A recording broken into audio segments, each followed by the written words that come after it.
What's up, everyone? Welcome to another video of Financial Gateways. You're with me, Ansh R. Hiran, and this is the first episode of Weekly Market Analysis. Let's go. Alright so weekly market analysis ये एक ऐसी series है जो हम अभी अभी शुरू कर रहे हैं. This is the first episode और इसमें हम पूरे मार्केट का एनालिसिस, पिछले हफ्ते में क्या हुआ, किसने आउट परफॉर्म किया, किसने अंडर परफॉर्म किया, इन सब के बारे में एनालिसिस करने वाले हैं. किस तरह से मार्केट ने परफॉर्म किया, इनके बारे में बात करने वाले हैं. और साथ ही साथ हम ये डिस्कस करेंगे कि अगले वीक में मार्केट किस तरह से बिहेव कर सकता है, क्या क्या लेवल्स जो है वो इंपॉर्टेंट है. बात करेंगे कुछ स्टॉक्स के बारे में जो कि पोटेंशियल रखते हैं अच्छा चलने का. सो इन सब के बारे में डिस्कस करने वाले हैं and I am really very excited to share all these things with you. And इस पूरी सीरीज को हम कंटिन्यू करना चाहते हैं. So like, share and comment और देखते रहिए, फॉलो करते रहिए सीरीज को and let's see where it goes. So let's get started with the first weekly market analysis everyone. Alright, so weekly market analysis episode number 1 शुरू करते हैं और देखते हैं पूरी तरह से मार्केट ने किस तरह परफॉर्म किया है.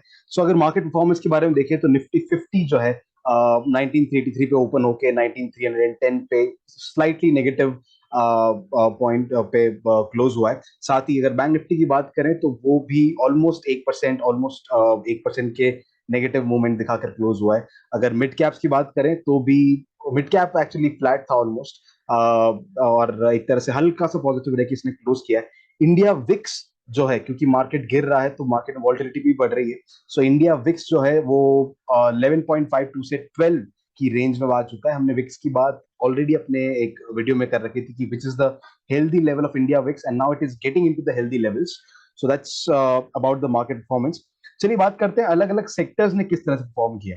सो अगर टॉप गेनर्स की बात करें पूरे हफ्ते के, so media sector was the top performer. Media ने बहुत अच्छा परफॉर्म किया, ऑलमोस्ट 2% के गेन में मीडिया क्लोज हुआ, जबकि ओवरऑल मार्केट नेगेटिव था. साथ ही साथ पीएसयू बैंक्स जो थे, प्राइवेट सेक्टर जो बैंक है, वो भी 1% के पॉजिटिव नोट के ऊपर क्लोज हुए हैं. अगर टॉप लूजर्स की बात करें तो मेटल सेक्टर में काफी पिटाई देखने को मिली एंड निफ्टी बैंक हो और fin Nifty and Nifty commodities, ये सारे के सारे काफी नेगेटिव रहे पूरे हफ्ते. अब ऐसा देख के लग रहा है कि निफ्टी फाइनेंशियल सर्विसेज और निफ्टी प्राइवेट बैंक यानी बैंकिंग सेक्टर, इसको देखकर काफी वीक नजर आ रहा है. साथ साथ मेटल सेक्टर भी काफी वीक दिख रहा है. अब अगर एफआईआई डेटा की बात करें तो अगर आप देखेंगे तो इंडेक्स के अंदर भी काफी सेलिंग देखने को मिली है एफआईआई की तरफ से. और अगर स्टॉक्स की बात करें तो स्टॉक्स में भी पिछले हफ्ते काफी ज्यादा सेलिंग आपको देखने मिली, जिसका नतीजा हमने सबने पिछले हफ्ते देखा ही था. तो ये तो पूरा ओवरव्यू था पिछले हफ्ते मार्केट किस तरह से रहा. Now let's take the market. देखते हैं क्या इंपॉर्टेंट लेवल्स है हमारे लिए मार्केट में एंड देखते हैं किस तरह से मार्केट अगले हफ्ते परफॉर्म कर सकता है. Alright, so this is Nifty 50 and अगर आप निफ्टी 50 के अंदर देखेंगे तो मार्केट ऑलरेडी काफी कंसोलिडेट कर चुका है. और अगर इसके एनालिसिस के बारे में बात करें तो आपको दिखेगा बॉटम टू टॉप ही जा चुका है, हल्का सा रिट्रेसमेंट आ रहा है. हल्का सा तो नहीं है बट आ रहा है रिट्रेसमेंट. और अगर आप फिबोनाची रिट्रेसमेंट की बात करें, अगर if I plot Fibonacci retracement over here, so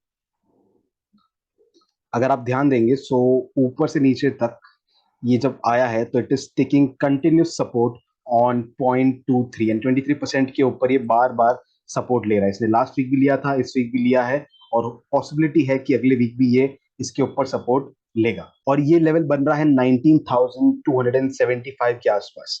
अगर ओपन इंटरेस्ट अगर आप देखेंगे इसका तो वहां पर 19,250 बॉटम पे और 19,400 टॉप के ऊपर एक रेंज बनी हुई है. बहुत ही ज्यादा हाई ओपन इंटरेस्ट है. सो फिबोनाची भी सजेस्ट कर रहा है कि 19250 का सपोर्ट है. Eight the same time open interest भी बोल रहा है कि 19250 का सपोर्ट और 19400 का एक स्ट्रॉन्ग रेजिस्टेंस है. और जब तक मार्केट इन दोनों लेवल्स को क्रॉस नहीं करता तब तक एक डिसिसिव मूव आना अभी बाकी है. सो निफ्टी बैंक जो है, अगर आप बैंक निफ्टी को हम चेक करेंगे तो इट इज वीकली चार्ट के ऊपर ये 20 मूविंग एवरेज के ऊपर आया है. So it might take a halt at this level. At the same time अगर आप फिबोनाची लेवल्स देखेंगे निफ्टी बैंक के अंदर, so if I draw it from the bottom and take it up, so अगर आप यहां देखेंगे तो ये जो है it is underperforming the market. जहां निफ्टी 50.23 मतलब 23%, जहां निफ्टी 50.23 यानी 23% के आसपास सपोर्ट ले रहा था, निफ्टी बैंक जो है 23 को लास्ट वीक तोड़ चुका है और अब आकर 38% के आसपास सपोर्ट लेने की कोशिश कर रहा है. सो मल्टीपल सपोर्ट्स है 38% और 20 moving average on the weekly chart. Let's see अगर बैंक निफ्टी इस सपोर्ट को लेता है और उसके बाद में ऊपर जाता है तो एक अच्छा खासा अपसाइड पोटेंशियल आ सकता है। अगर ऑप्शन चेन की बात करूं तो there is a very strong support at 43,700 and a very strong resistance at 44,000।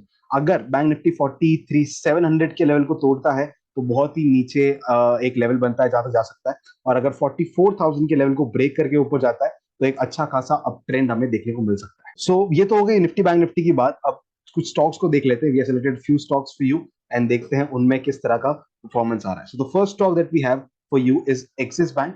Axis bank के अंदर आप देखेंगे तो it is taking support on 20 moving average. Okay, and 20 moving average के साथ में ये एक रेजिस्टेंस लेवल था जिसके ऊपर अभी सपोर्ट ले रहा है। So it's like change in polarity, जो छोटा सा चेंज इन पोलैरिटी यहाँ पर हो रहा है, एंड ये सपोर्ट एक तरह से कंफर्म भी हो चुका है। ओके, सो अब अगर ये सपोर्ट कंफर्म हुआ है, कंफर्म होने के बाद अगले हफ्ते इसका हाई ब्रेक होता है, इस वीकली कैंडल का हाई ब्रेक होता है, तो एक्सिस बैंक एक अच्छा ट्रेड बन सकता है मेरे ओपिनियन में फॉर अ स्विंग ट्रेड कुछ हफ्तों के लिए, for I think 2 or 3 weeks, and Axis Bank can perform well in the market and it can outperform actually the market. अगर मैं इसमें ट्रेड करता भी हूं तो I will buy above the high of this weekly candle and my stop loss will be this 20 moving average, and जो मेरा target रहेगा, target will be anywhere near 980, क्योंकि यहाँ पर इसका प्रीवियस हाई है। So it is giving me a good risk to reward ratio in Axis bank. एक और स्टॉक जो हमने देखा है that is bank of Baroda.